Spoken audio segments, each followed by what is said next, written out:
The personality of Christopher Columbus is one of the most important in world geography and history. He was a discoverer of new lands, a pioneer and a navigator. Traditionally, new lands and seas are named after their discoverer. But why then was America, discovered by Columbus, not named Colombia? The fact is that America, contrary to popular misconception, was discovered not by Columbus, but by Amerigo Vespucci. Or was it? It can be argued, because the story is very confusing. Anyway, let's get to the bottom of it. Amerigo Vespucci was born in Florence, on March 9, 1454. The Vespucci family was very wealthy and was able to provide their children with an excellent education. Amerigo was proficient in Latin, had an excellent knowledge of physics, geography, and navigational astronomy. At the age of 36, he entered the service of a wealthy trading house that had previously supplied Columbus on his first voyage. From about this time Columbus and Vespucci were acquainted.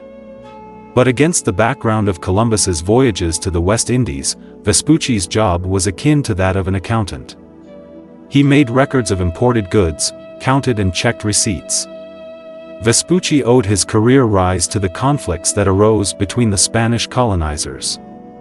One of Columbus's companions on the first expedition, 1492 to 1493, Alonso de Ojeda, received permission to equip a new expedition, which was to set out separately from Columbus.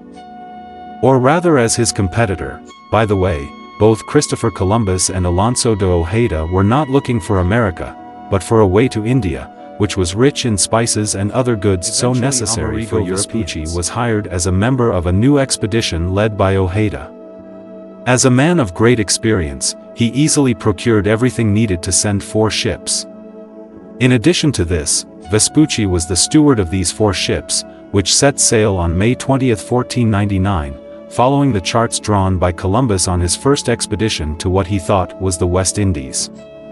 Columbus himself had by then, during the first expedition, discovered a number of Bahamas Islands. During the second expedition, 1493 to 1496, the islands of Dominica, Guadeloupe, Montserrat, Antigua, Nevis, Santa Cruz, Virgin Islands, Puerto Rico, Jamaica. During the third expedition, 1498 to 1500, Columbus discovered another island, Trinidad. But all these are only islands. Columbus did not sail to the shores of the mainland, although the beginning of the discovery of South America was definitely laid by him. See the map below. By the way, during his third expedition Vasco da Gama discovered a real sea route to India, and Columbus returned home in shackles. As he was declared a fraud and a cheat, he claimed that he had sailed to India and China. Then he was acquitted, though. But let's return to Amerigo Vespucci. During the voyage, Alonso de Ojeda's crew decides to split up to arrive at Hispaniola, modern-day Haiti, by 3 different routes. After 43 days of travel, in the summer of 1499, Vespucci set foot on the land of the northeast coast of South America, but was still convinced that he had sailed to Asia. Continuing southward, the expedition found the mouth of the Amazon and then set course for Hispaniola. Ojeda and Vespucci returned to Spain. But in the same year the King of Spain equipped a new expedition and again hired Amerigo Vespucci, 1501 to 1502. And then immediately there was a third expedition, 1503 to 1504, see map below. Let me remind you that by this time it is already known that what Columbus and Ojeda and Vespucci discovered was neither India nor China, but something else. This is why Vespucci's second voyage would become significant and important. On January 1, 1502, Vespucci's team joyfully entered the paradisiacal bay of Rio de Janeiro, then continued their journey moving further and further south until they came across an uninhabited cold island beyond the southern polar circle, which is now known as South Georgia.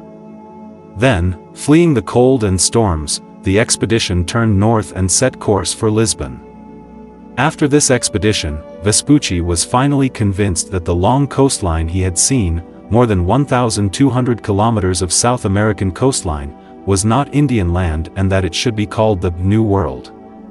About this and about his impressions he wrote a lot to his friends. These letters passed from hand to hand until they reached the German cartographer Martin Waldseemüller, who had no idea about Columbus' travels.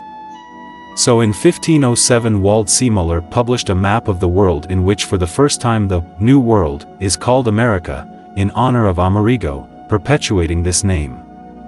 Columbus reached the continent, it was North America, only in 1502 during his fourth expedition, 1502 to 1504, although he was still sure to the end of his days. He died in May 1506, that it was not a new continent, but India, America not named after him. Even two Americas can be considered that in South America there is the country of Colombia, in the USA, the Federal District of Columbia, in Canada there is British Columbia, 6 cities and 8 districts in different states of the USA are named after him, and also mountains, a river, an asteroid and many other things.